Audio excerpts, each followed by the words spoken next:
समस्त को एक ब्रह्म रूपे बारंबार प्रणाम जनाऊँगी। सर्वप्रथमे जानिबा आध्यात्मिक कौन। माँ बापाठू आमे शुणुछे, बंधु बांधवठू शुणुछे, समाज रे किछि कथा प्रथा को आमे मानिछंती, से मानिबाटा ही आमर संस्कार रे परिणत हो जाइछि। आमे भाबिछंती भगवानकर अवतार कथा, आमे भाबिछंती भगवान कोठे साप्य देइछंती, भगवान कोठे जन्म नेइछंती, भगवान कोठे मृत्यु नेले, भगवानकर कोठे कोठे आशीर्वाद देले, ए सब को आमे भाबिछंती ये ही आध्यात्मिक। मंदिर रे बसुछंती, मंदिर रे भगवानकर अवतार कथा होउछंती, फूल फल नैवेद्यर कथा होउछंती, ए सब कोन आध्यात्मिक? ए सब कोन ए गप कहानी को नेकी जदि आमे भाबिबा आध्यात्मिक, ताहले आमे सठिक आध्यात्मिक को आचरण करू नाहंती। आध्यात्मिक हला हम जीवन, जीवन को केउ शैली रे आमे बंचिले आमे सुख आनंद रे आमे रही परिबा, सी हेला आध्यात्मिक। सर्वप्रथमे जानिबा शरीर। शरीर आज्ञा गोटे मंदिर। शरीर को आमे खाद्यपेय देबानी, शरीर को संरक्षण जदि करबानी, ताहले साधना केमिति करबा? शरीर जदि रोगग्रस्त हो जिवो, आपण साधना करि परिबेनी। शरीर क्षमता जदि ध्यान करिबारे बसी पारुनी, ताहले आमे साधना केमिति करबा? आउ आमे ध्यानस्थ केमिति हेबा? निज स्वरूप को आमे केमिति चिन्हिबा? शरीर संगरे संसार, शरीर अंतरे संसार अंत। शरीर मन आत्मा ए सब गोटिए अनेक संगरे बांधिछंती हेकि अछंती, गोटिए आउ गोटिए आधार हेकि अछि, गोटिए आउ गोटिए सहित निर्भर हेकि अछि। आपण शरीर कौन जानिबेनी, मन कौन जानिबेनी, मन उपरे केमिति नियंत्रण करिवे जानिबेनी, ताहले केमिति आपण साधना करिवे। तेणु आध्यात्मिक हला जीवन। आध्यात्मिक हला जीवनर बंचिबार गोटे शैली। से आध्यात्मिकर कौन मूल्य अछि, जो आध्यात्मिक रे केवल गप कहानी छड़ा आउ किछि नुह। आध्यात्मिक जीवन को आम जीवन को आचरण जहाँ थाए से आचरण को परिवर्तन करि थाए। शरीर को आरोग्य करिबा केमिति शिखिबा, मन को शांति केमिति करिबा, संसार को केमिति केउ दृष्टि रे देखिबा, निज स्वरूप को निज स्वभाव को केमिति चिन्हिबा, मन को साधना केमिति करिबा, मन को शांति केमिति रखिबा, मन को अंतर्मुखी केमिति करिबा, स्थिर शब्द केमिति रखिबा, सी हेला आध्यात्मिक। ए शरीर को आमे निज स्वरूप जो भाबुछंती, ए सब मिथ्या अटे। ए मिथ्यारु केमिति बंचिबा, ये हेला आध्यात्मिक। सर्वप्रथमे जानिबा आध्यात्मिक केउथि आम आचरण करिबा। आध्यात्मिक को आचरण करिबार मुख्य कारण दुईटी। जेतेबेले आपण दुखरे थिबे, शोकरे थिबे, पीड़ारे थिबे, आमे भाबंती कि ठाकुर आमको आसीबे एई पीड़ारु रक्षा करिबे, से दुखरु आमको उद्धार करिबे।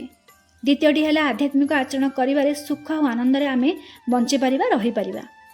प्रथमटा आमे बुझिबा जे ठाकुर आसिके आमको रक्षा करिबे। आमे टीवी मोबाइल रे देखुछंती, ठाकुर आसिके उद्धार करूछंती, ठाकुर आसिकी कोठी किए पानी रे बुड़ी जाउची सेठे उद्धार करूछंती, किए काहाको कुंभीर खाई दउची सेठे उद्धार करूछंती, किए रोगग्रस्त हो जाउछंती सेठे उद्धार करूछंती। केबे निजको केबे परिकिछंती आपणकर दैनंदिन रे ए सब जिंस हेछि? कारण ए सब असंभव। कारण ईश्वर अद्वैत्य, जे आपणठू भिन्न थांती, जे आपणठू अलग थांती, जे आपणठू नियारा थांती, आपण तांक ठारो ही आशा करिवाटा ही वृथा। ईश्वर हेले शक्ति स्वरूप, ईश्वर हेले ब्रह्म स्वरूप, से प्रत्येक कणिकणिकार अछंती। आपण जे पर्यंत थालीर खाद्य को हाथ रे गुंडा परिका न नेबे, से थालीर खाद्य आपणकर मुहं जाई जीवनी। आपण बिना कर्मरे आपण किछि आशा अभिलाष रखिकी आपण जो वृथा प्रयास करूछंती, अविद्या अस्मिता अजानतरे किछि पाइबा पई ईश्वर को मिछ प्रयास करूछंती, आपणकर दुखर कारण आपण निजे, आपणकर सुखर कारण आपण ही निजे। आपण रोगरु पीड़ारु आपण ही निजको निजे रक्षा करि परिबे। एठी टिके आपण को बहुत कष्ट लागि पारे। जो ईश्वर को आपण भाबुथिले, जो ईश्वर को आपण भाबुथिले मते आसिक रक्षा करिवे, मते आसिक उद्धार करिवे, मोर रोगरु पीड़ारु मते रक्षा करिवे, मोर बहुत किछि मन वांछना मनस्कामना पूर्ण करिवे, मते बर देबे, सी हेला मिथ्या। सत्य को जेते बुझी पारिबे, जानी पारिबे, आपणक भितरे गोटे स्ट्रॉंग आसीबो, आपणक भितरे गोटे आत्मविश्वास बढ़िबो। आपण गप कहानी रे जीवन को आउ अतिबाहित करिबेनी।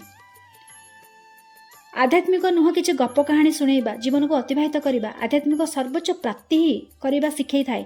आध्यात्मिक मुक्ति प्राप्ति निर्वाण प्राप्ति शिखाई थाए। मोक्ष प्राप्त होउछि आमे भाबुछन्ती मोक्ष प्राप्त को आमे अलगा नेगेटिव वे भाबी दउछन्ती। आमे भाबुछन्ती आमे जेतेबेले मरि जिबा अलग अलग शरीर अलग अलग आत्मा अच्छी जितेबाला मरीजा जेकोसी दरबार रे आमे छिड़ा हवा से दरबार रे आमे पुण्य कौन कर पाप कौन कर हिसाब हम से अनुसार आमको नर्क मिल से अनुसार आमको स्वर्ग मिल। स्वर्ग केउठी अलग अच्छे आज्ञा नर्क केउठी अलग अच्छी। स्वर्ग है सुख नर्क है दुख। जेतेबेले आपण सत्य को चिन्हिबे सत्संग करिवे निज स्वरूप को स्वभाव को जानिबे सत्य कार्य करिवे साधना करिवे तेबे जाइए आपण को सुख प्राप्त स्वर्ग मिलिब। आपण धर्म को आचरण करिवे आपण मन और इंद्रिय निज नियंत्रण को रखिबे निज स्वरूप को जानिबे समदृष्टि ए संसार को देखिबे तेबे जाइए स्वर्ग परि संसार को एठी देखि पारिबे आ बंची भी पारिबे। नर्क है जंत्रणा दुख पीड़ा आपण जेतेबेले धर्म को आचरण करिबेनी मनरे क्रोध अहंकार रखिबे अहम भाव रखिबे काम विचार रखिबे मन को दूषित विचार रे छंदी बांधी होगी रखिबे आपण जेते पर्यंत कुकार्य करिवे तेबे नर्क रूपी दुख जंत्रणा को ही आपण भोगिबे। स्वर्ग एठी अछि नर्क भी एठी अछि। ए मिथ्यारु बाहरंतु मरिला परे स्वर्ग बा नर्क जिबे केउठी के जिबे। आत्मा परा गोटे शरीर मृत्यु हेब शरीर पंचभूत मिसिब किंतु आत्मा अजर आत्मा अमर आपणकर स्वरूप है आत्मा आपणकर स्वभाव है आत्मा। निज स्वरूप को जानिबा पई चिन्हिबा पई भक्ति मार्ग रे भक्ति करुछंती मन को स्वच्छ रखुछंती मन को निर्मल करुछंती मन को अंतर्मुखी करुछंती ज्ञान मार्ग रे आत्मतत्व कथा बुझाउछंती शास्त्र अध्ययन करुछंती सद्गुरुंर शरण रे जाइकी श्रवण मनन निरिध्यासन करुछंती ध्यान मार्ग रे ध्यान करुछंती मन को शांत मन को स्थिर मन को अंतर्मुखी करबा पई चेष्टा प्रचेष्टा मध्य करुछंती। ए सबर मुख्य उद्देश्य है आपण निजर स्वरूप को जानिबा पई चेष्टा प्रचेष्टा करुछंती। जो क्षणिक आपण शरीर बोली भाबी नेबे सेई क्षण आपण भौतिक संसार रे बांधी होई गले। मु जदि भाबिबी ए शरीर मु आपणठू भिन्न भाबिबी मु जीव जंतु पशु पक्षी तरु लता कीट पतंग अन्य जेतेक शरीर अछंती समस्तठू मु अलग भाबिबी मोठू मु पर भाबिबी सेई क्षण मो मनरे लोभ उत्पन्न हब मो मनरे मोह उत्पन्न हब मो मनरे क्रोध उत्पन्न हब मो मनरे कोह उत्पन्न हब अहम भाव काम भावना उत्पन्न हब काहेकि मोठू अलग देखिबी मोठू मोर स्वार्थ मु देखिबी मु केउठी भलरे रहिबी मो पाखरे अधिक धन थिबो जस थिबो कीर्ति थिबो मो पाखरे संसारर सुख सुविधा सब किछि थिबो सेई क्षणक मु स्वार्थपर हे जिबी माया जलरे पड़ जिबी कुकार्य करिबी कुकर्म करिबी जहार परिमाण प्रतिफल स्वरूप दुख को ही मु भोगिबी। जो क्षणिक जानी जिबी मु ये शरीर नुह शरीर को चलाउथिबा इंद्रिय मध्य नुह मो मन नुह मन भितर थिबा बुद्धि चित्त अहंकार मध्य नुह मु हेली ब्रह्म आत्मा रूपी मु ए शरीर को विनियोग करुछि मो समस्त भितर अछि समस्ते मो भितर अछंती। गोटे फूल को जो सूता गुंथिकी रखे मु हेली सेई सूता मु हेली सेई शक्ति मु हेली सेई एनर्जी। आम आज्ञा सूता फूलमाला परिका बंधन रे आम अछंती बंधन रे बांधिबार आवश्यक नहीं आमको आमे समस्ते मूल आधार रे हेले सेई पई एक ब्रह्म द्वितीय नास्ति बोली कहूछे।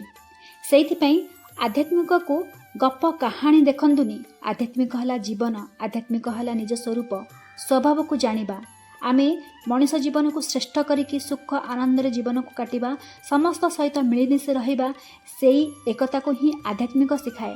धर्म गोटिए ईश्वर गोटिए तांको आमे अजाणतरे अज्ञान रे अनेक करिकी निजे अशांति रे रहुचे समाज को भी अशांति मध्य करि दउछे।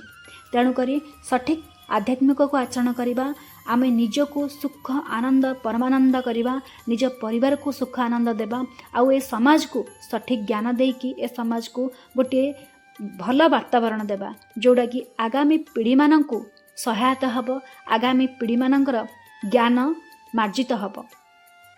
ସେହି ପର୍ଯ୍ୟନ୍ତ ସମସ୍ତଙ୍କୁ ଏକ ବ୍ରହ୍ମ ରୂପୀ ମୁଁ ବାରମ୍ବାର ପ୍ରଣାମ ଜଣାଉଛି।